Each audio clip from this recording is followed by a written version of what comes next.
Nursing officer का exam देने से बहुत सारे बच्चे हर बार चूक जाते हैं, और वो भी इस वजह से कि एग्ज़ाम सेंटर बहुत दूर आता है और वो एग्ज़ाम अटेम्प्ट ही नहीं करते हैं।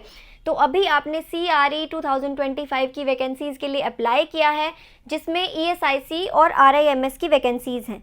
तो बच्चों, यहाँ पर हम ये जान लेते हैं कि आपको एग्ज़ाम सेंटर कहाँ मिलेगा, CRE किस तरह से अलॉट करेगा, आपकी चॉइसेस कैसे डिसाइड होंगी, और उसके अलावा किस तरह से ग्रुप्स को फॉर्म किया जाएगा। अगर हम लास्ट टाइम को देखें तो CRE के जो लास्ट टाइम ग्रुप्स थे बच्चों, वो 100 ग्रुप्स थे, लेकिन अब की बारी जो ग्रुप्स रहेंगे वो रहेंगे 67। हमें ध्यान रखना है कि ये जो ग्रुप्स हैं बच्चों, ये डिवाइड कैसे हुए थे। 100 ग्रुप्स का मतलब ये नहीं है कि नर्सिंग ऑफिसर के 100 ग्रुप थे। CRE के अंडर बहुत सारी अलग अलग वैकेंसीज आती हैं, जैसे अब की बार भी सीनियर नर्सिंग ऑफिसर की वैकेंसी है, नर्सिंग ऑफिसर की वैकेंसी है। ऐसे ही लास्ट टाइम जब CRE ने एग्जाम कंडक्ट कराया था तो 100 ग्रुप्स उन्होंने बनाए थे डिफरेंट डिफरेंट कैटेगरी के, जिसमें अदर पैरामेडिकल कोर्सेज भी हो गए, या फिर assistant professor, nursing officer, senior nursing officer. इसी तरह से अब की बारी 67 ग्रुप्स के अंदर एग्ज़ाम जो है वो कंडक्ट कराया जाएगा। अब हम बात करते हैं कि एग्ज़ाम सेंटर आपको कैसे अलॉट होगा। तो बच्चों, जब आप फॉर्म फिल करते हैं तो उसमें आपसे क्लियर आप चॉइस उसके अंदर फिल करते हैं।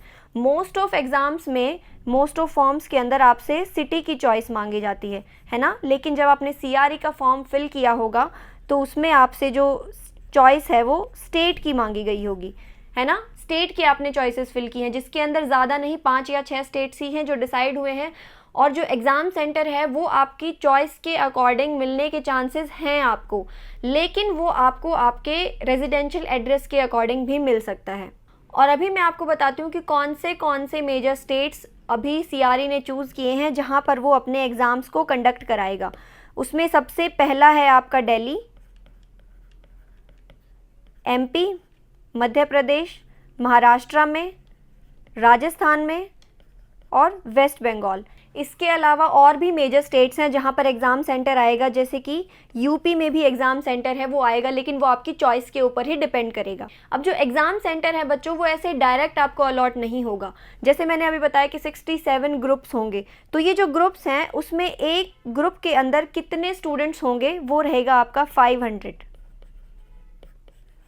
यानी एक एग्ज़ाम सेंटर के ऊपर 500 स्टूडेंट्स रहेंगे। ग्रुप भी इसी तरह से बनेगा, जिस तरह से जब आपने फॉर्म फिल किया है 500 स्टूडेंट यहाँ तक हो गए हैं कंप्लीट, तो उनको, जैसे सोचो किसी स्टूडेंट ने दिल्ली अपना फर्स्ट प्रेफरेंस डाला है, तो उन पहले 500 में अगर वो है तो दिल्ली उसको मिल जाएगा उसकी चॉइस के हिसाब से। इन केस ऐसा है कि लाइक वी से 1 लाख बच्चों ने फॉर्म फिल किया और उसके बाद आप जो है वो उन स्टूडेंट में आ गए जहाँ पे आपका 500 का ग्रुप कंप्लीट नहीं हुआ। सोचो 400 स्टूडेंट्स हैं, 300 स्टूडेंट्स हैं, तो फिर आपका एग्ज़ाम सेंटर वहाँ नहीं आएगा बच्चों जहाँ आपने चॉइस फिल की है। आपका एग्ज़ाम सेंटर भी फिर दिल्ली के अंदर ही कंडक्ट कराया जाएगा।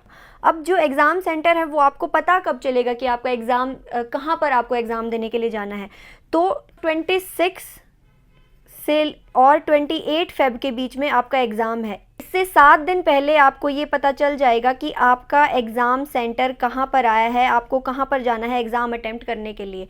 उसके अलावा एक और इम्पॉर्टेंट चीज़ है जो हमने बात की कि ऐसे स्टूडेंट्स जिनका 500 का ग्रुप नहीं बना है ना, 500 से कम का रह गया है उनका ग्रुप, तो इन स्टूडेंट्स को 10 दिन पहले ये इन्फॉर्मेशन मिल जाएगी कि उनका जो एग्ज़ाम है वो दिल्ली NCR के अंदर उनका सेंटर आएगा, जहां उन्होंने चॉइस फिल की है वहां पर सेंटर नहीं आएगा।